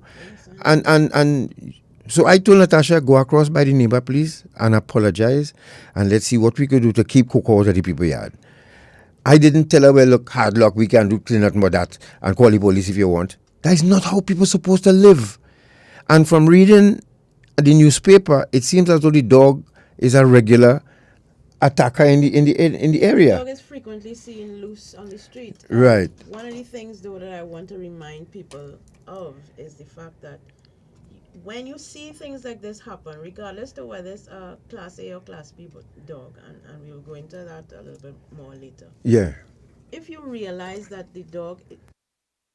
No, go ahead. Oh, if you realize that the dog is roaming without a leash, without any human nearby, you can't call the police and make a report, because that is illegal. For any dog to be running loose, unless it's a stray animal, that is not supposed to happen. And as we understand, the dog has been frequently running loose on the street and may have attacked someone or barked at or rushed someone in the past. These are things that you should report to the police. And the unfortunate event that did happen when the dog attacked this child, I mean, I think that they have retained the services of a lawyer because probably the fines that apply to this kind of crime are too low. But this is a crime, and the police should have been at that man's door immediately. And I would suggest, would you suggest that the dog be put to sleep too? No. Okay. But that is not prescribed in the law. But again, the dog should be taken away and given to somebody who could take better care of it. But he should not be allowed to have any animals ever again. Because he's clearly not a responsible owner. Well, the mother posted the picture, folks. So we were just in support of the mother now. Cassia Das and little Jalil. We hope he's recovering. Yes. This is going to be traumatic for this child. Of course. Ladies and gentlemen, I had experiences with dogs when I grew up. And to this day, they tell you dogs can sense when you're afraid of them. I try to be calm when I am passing near any dog, potong or otherwise. I am petrified of dogs at this age. So you could imagine this child will always remember the smell of that dog's breath. Yeah. The gnashing of the teeth on the child's bones. Yes. And is And I don't want to make this point too quickly before we go, but this is not about the dog, This is not about the dog. Let us remember that we are the ones, humans are the ones that bring dogs about. We are the ones who refuse to spay and neuter them so they multiply. We are the ones who purchase animals for thousands of dollars and keep them in our homes. We are the ones who have responsibility for these animals. And it is the humans who have to pay, who have to bear the consequence when the animals run afoul of the law, and in this case, injure somebody or kill somebody. In some cases, as we've seen, it is the humans who have to bear that responsibility, not the dog. I want us to get away from this stigmatization, really, of the animals. The animals are the one have no control over their instincts, The humans are the ones who have to train them to live with us, not the other way around. And of course, you're hearing the passion in my voice because this is something that angers me. The way that humans treat animals here. You don't get a dog because you want a guard dog and you have it chained up 24 hours a day. That is not the way we treat animals. Yeah, there's a dog next door. Sometimes I hear that dog bawl in the night. So It is horrendous. it's really sad. But again, people of Trinidad and Tobago, I don't know. Now. I really am at a loss as to why we are down this road constantly like this. Why is there so much hate and anger and again, not too, is the accepting police too. Is the police too? I have to say this because the laws are there, and it is unfortunate that some police officers don't think that this law applies to them, that they have to enforce it, because people make reports about animal abuse and other things, and they are shunned, they are laughed at. But this is a law on the books that needs to be enforced. The Trinidad and Tobago Police Service, do all your job now. Do all your job.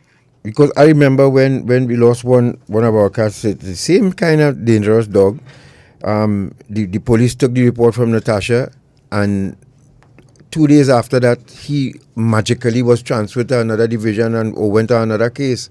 And Natasha called and called and called and called. And to this day, Natasha was going to hire a lawyer. I said, Natasha, forget that. You will waste your money, because the police really don't take this seriously. It's quite obvious Western wasn't taking her seriously. And all of a sudden, the officer got busy.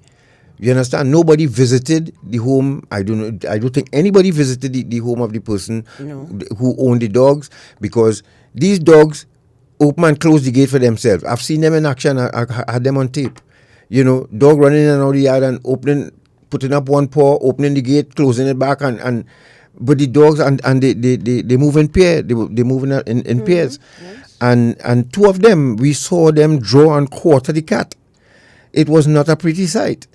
And to know that nobody really, we don't think this is being taken seriously.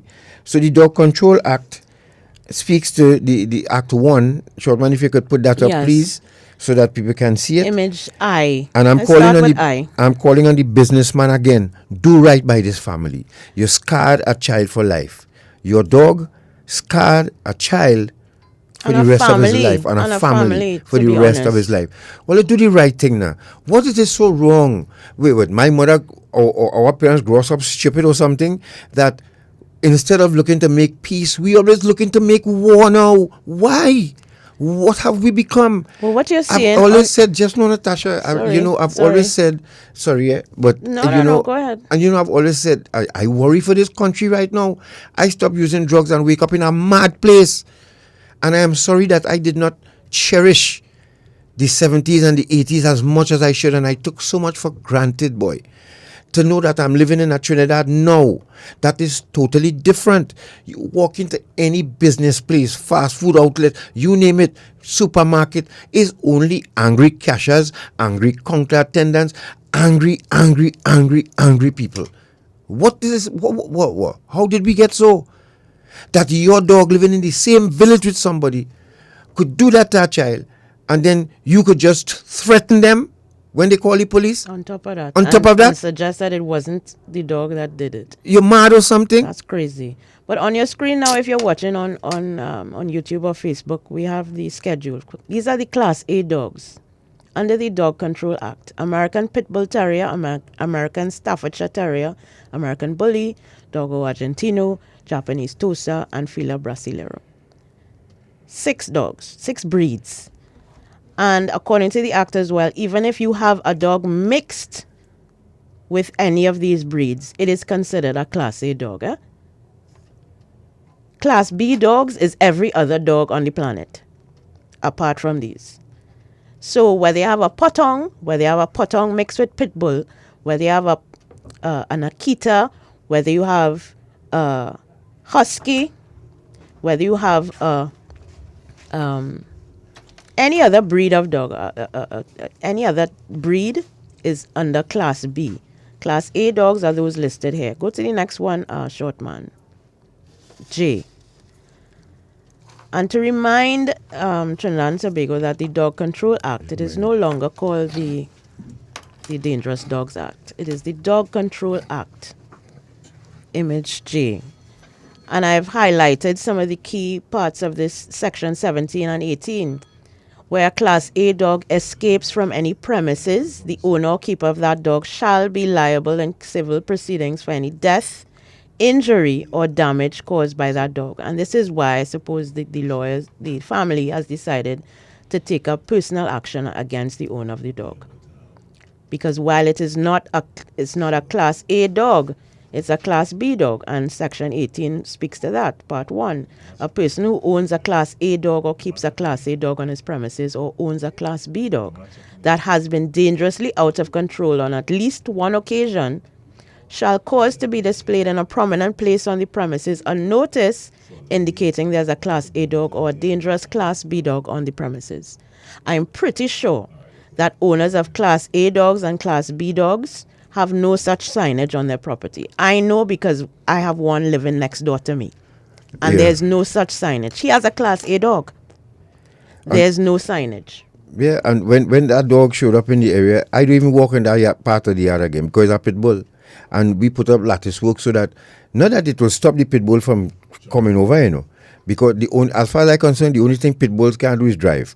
Then he will fly over that in an instant, but at least will give us enough time to take evasive action. But I feed pit bull with a passion. And the baby dogs just look at me. I don't even look at the dog. I go in the back of the yard, do what I have to do, and get out of there fast. You know. So, and any contravention of this section is the offender is liable on summary conviction to a fine of $10,000. $10,000. And to answer Malik on Facebook, can pothounds fall under this act? Yes, sir. Pothounds would be considered Class B dogs. Any dog that is not under the Class A schedule is a Class B dog. So pothounds are Class B dogs. Right. Andre, just take up in a minute, please. Andre? Yes, I'm hearing you loud and clear. God, hi. Morning. And thank you. Yes, we yes. So how things going there, Andre? What's happening? You ready for this? Sure. Good morning to you, God. Good morning to Natasha. Good morning to all of your listeners on I-95.5 FM, Dependency. Yes, we are just about 14 minutes away from the kickoff for the first match in this World Cup between the hosts, Qatar and Ecuador.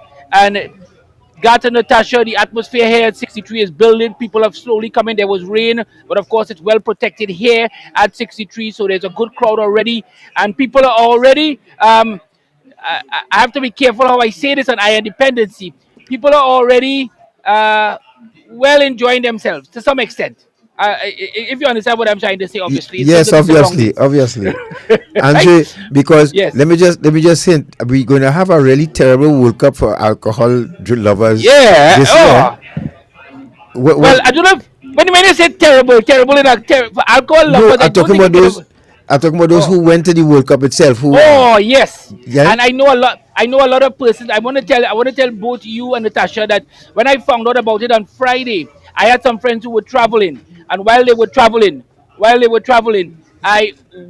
what happened was I found out and I sent the message and they were shocked because it means almost like about 3.5 hours for these Trinidad and Tobago citizens to be in a stadium without drinking alcohol. I think they when they landed, they were shocked.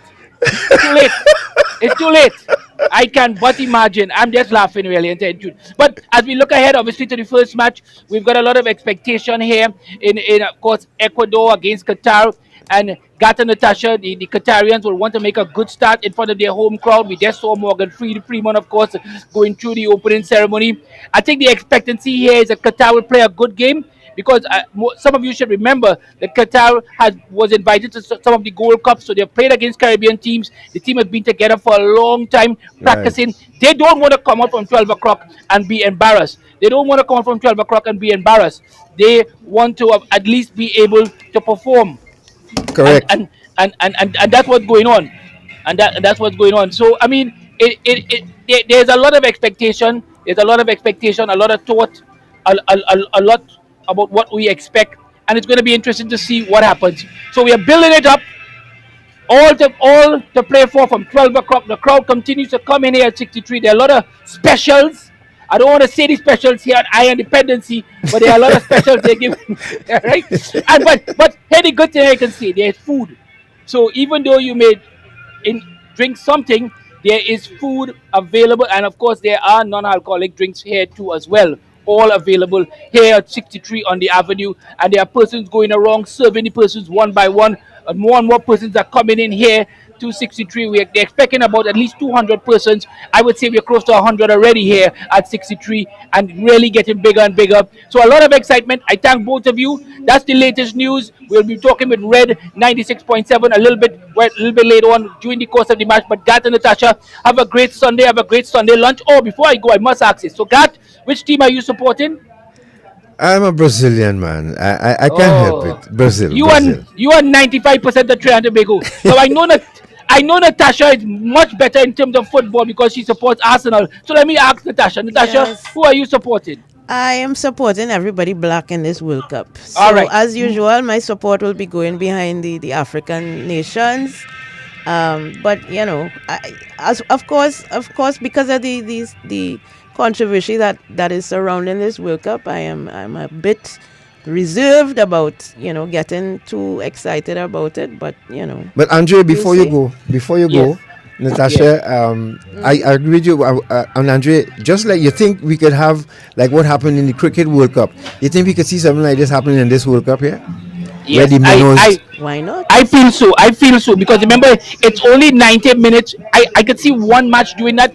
To me it would be very hard for a Minnow to win 3 matches, but I could see them causing an upset in one match. Obviously, that's what they would have because remember it's about football. You can play the best football if you don't score a goal, you don't win. Correct. I think it's possible. Correct. And I think a lot of the teams have got even because a lot of teams now have international players who have played all over the world. Yes. So it's going to be good. And if you look at the Qatar, because Tony and I would have been to Qatar for the World Championships, the Right. Qatarians are taking this really seriously. They have come here, and would you believe as I go, Gat and Natasha, Qatar are the favorites to win this match. I thought it would have been Ecuador as a gambling man myself, but Qatar are the favorites. So let's see what happens. But thank you both. Brazil, I'm going to remember Gat, and of course all the African teams for Natasha. Yes. Natasha has Yes. a better record, because of Arsenal. I'm giving her a better record. So I think you're behind right now, Gat. You're behind. Yes, I know, All right? I know.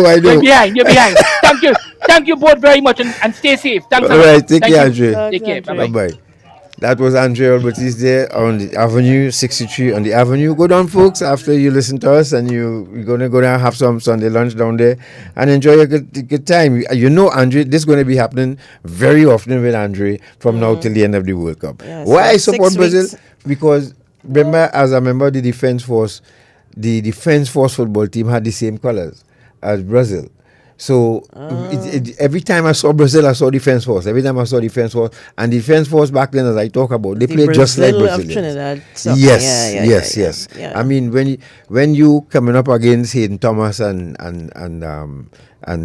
Hackett and Morel and all of these guys, Grantley Maxwell and Japan, people don't know that era of footballers I'm talking about. Yeah. It's that teams used to say, just give them the 3 points now. We ain't going to play Brazil them. is undeniable. I mean, they are a powerhouse in world football, so there's Yes. no denying them. But of course, the European teams will, have something to say about it, I'm sure. And as I say, even the CONCACAF teams, I don't know how well they will do because they haven't, apart from Canada, which is kind of like a dark horse. I think we're looking for the African nations teams, I agree with you. to do it big. They could show off this. This could be their time. Remember, crazy Calypso still exists.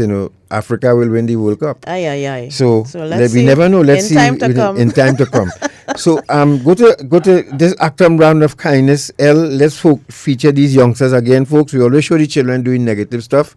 Let's show them doing some positive stuff. This happened this week with children from. My name is Crystal and we're from Mobile Avantil, and we're here to feed Look the at what they less did. fortunate.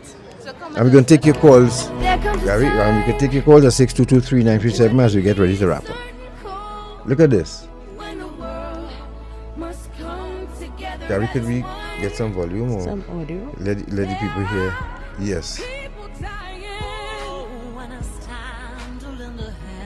Right. So we had some children decided to go from some students of Mobile Avantil Secondary. Yes. This is their Act of Random Kindness ARC. It's a project that they have, I guess, in the school where they purchase some items, water, juice, and some snacks, and distribute them to homeless people in Port of Spain. And they recorded it. It seems as though they really were on a mission to just spread some very some love. some love, a very simple way, and I'm sure the persons who receive these items were grateful. Yeah, man. And you know, these are people we walk past every day. We don't notice them. Yes, correct. Yes. So let's say hats off to these young ladies. Indeed. And the random act of kindness that they did for. So guys, this is the end of our tour. It was a wonderful experience, and this is to bring awareness to the needy people in our country. Well done, ladies. Beautiful So ladies. my name is Crystal, and we're from Mova Lavantil. Mova Lavantil, secondary, right. And the last one, M, we have a son of the soil, of son of beat. Let's see him in action. We want to congratulate Kareem Marcel. Yes. Kareem, well done for being called to the bar. And your mom, Shoma Wilson. You know, let's go to that. Here's the young man. Look at him. Always dapper. That is one thing about him. Yeah. Always well dapper. Put together. Yes. And Kareem, of course, has been on our Independency many times. Yes. In the past, talking about social issues and others, and we know that he's a very committed young man. And has a mouth on him. To his community and to Trinidad and Tobago. So we wish him all the best in his career. Yeah. As a lawyer. He has a mouth on him. Boy, that boy has a mouth on him. So he'll make a good lawyer. That's his best profession. He takes some call 623-937. What you learn from the documentary, what you have to suggest, should we put up people who they catch in these night spots and buying sex, should we put up their pictures now? So that may, dissuade. And remember, the St. James Police Youth Club, they have their live concert, 30th anniversary, 21st November, 5 p.m. at St. James Amphitheatre. Very underutilized facility. So folks, if you could go and give the facility some love, and alongside St. James Police Youth Club, most appreciated. 21st November, 5 p.m. Police band. Other entertainment include drumming, tassa, ballroom dancing, spoken word, parang, and lots more. Entertainment for so eats and drinks on sale. Hello, good morning. Hello, good morning. Best youth club in the country. Who's this? Sorry? I said best youth club in the country. I'm happy. I love my country. How you doing? By the grace of Almighty God. Today's program has been so, gripping. I tell you the truth. Let me just make 2 quick points. If I can, God, can I go ahead? Sure, Harvey, go ahead. One, God, you spoke about this dog situation. It really needs to be enforced. And we must hold all accountable. All who have the responsibility, we should hold them accountable in respect to the situation. God, like yourself, when I was a child, I was bitten by a dog. Several times. I spent 2 weeks in hospital. God, I have very little. Well, I shouldn't say little. I'm not afraid of a man with a gun, as much as I'm afraid of a dog, as the case may be. That might sound strange, but I agree with you. But there's a morbid fear in my mind with dogs are concerned, and not only that, dogs pick up my fear miles away. Yes. Yes, I'm saying it is so. Therefore, it is something that child will have to. My gosh, that is so terrible in respect to that child. So I pray by the grace of God that God give the child all the healing, the counseling, and the parents to comfort that child, to bring that child, in a state of mind that they can deal with it. The second thing, God, in respect to the young lady whose life was saved by the police, we must thank the police and the counter trafficking people for moving just in time. Yes, boy. They save one life and probably save many other lives every time they make those interventions. Yes. And everything must be done to protect the citizens of our foreign citizens and our local citizens from any life that they are being forced to commit or do without their consent or anything that's illegal. Yes, and I want to say this.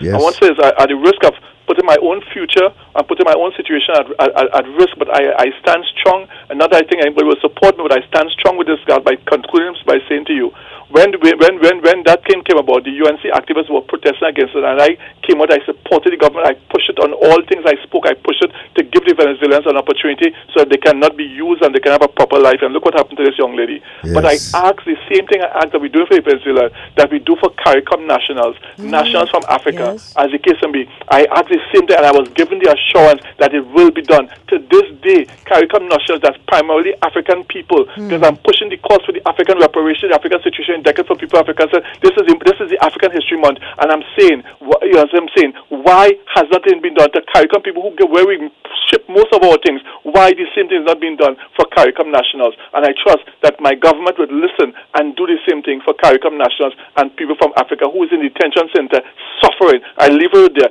God bless. Thank you for a great show. Have a great day. Yeah, we take care, Thank man. you. And Thanks I for hope bringing that someone up. hears your concern again. Good morning. Good morning, God. Morning. Good morning, Natasha. Hi, hi. God, wonderful program. I love how you were able to get the lady to explain her story. And she's involved in graphics. But the same way there are personal and tutors to come to your home. Maybe she could be a person who could teach Spanish people English now because she's only got training. Yes. Furthermore, Trinidad, bad dogs come like a status symbol. And something needs to be done because these dogs and them, they cause mayhem. And because of who the owners are,